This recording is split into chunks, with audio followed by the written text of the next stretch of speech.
Hi friends, ఎలా ఉన్నారు? బాగున్నారా? ఎక్కడున్నారు? ఈరోజు భార్యాభర్తల మధ్య గొడవలు పోవుటకు.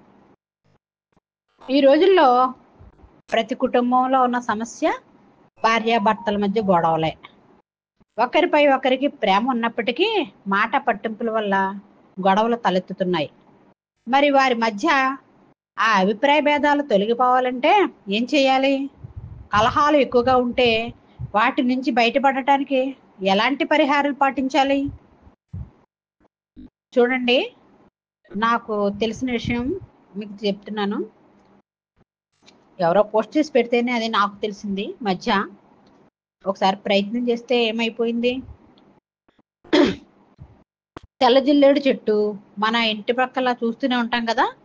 ఆ తెల్ల జిల్లేడు చెట్టు వేరు ఒక అంగుళం తీసుకుని భర్త అయితే మొలతాడికి, భార్య అయితే మంగళసూత్రంలో కట్టుకోవాలి.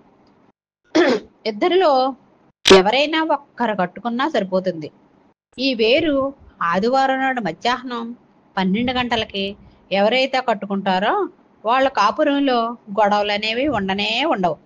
దానికి కారణం తెల్ల జిల్లేడు చెట్టులో స్వయంభూగా గణపతి ఉంటాడు.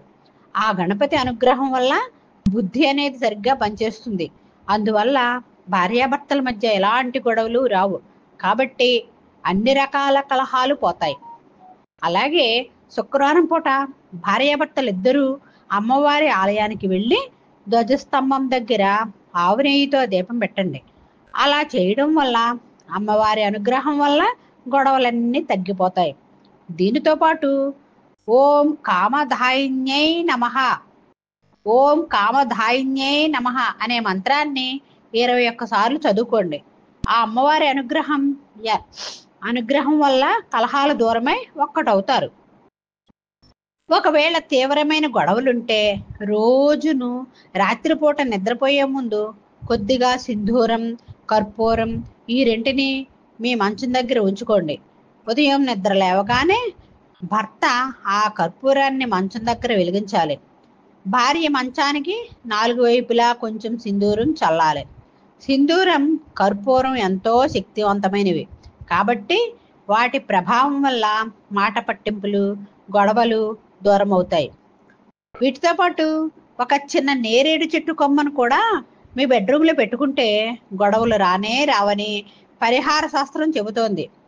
ఈ పరిహారాలు పాటించి ఎటువంటి కలహాలు, గొడవలు, మాట పట్టింపులు లేవని సుఖ సంతోషమైన జీవితాన్ని పొందుతారని మీకు ఈ మెసేజ్ని మీకు చదివి వినిపిస్తున్నాను. థ్యాంక్ యూ, ధన్యవాదములు.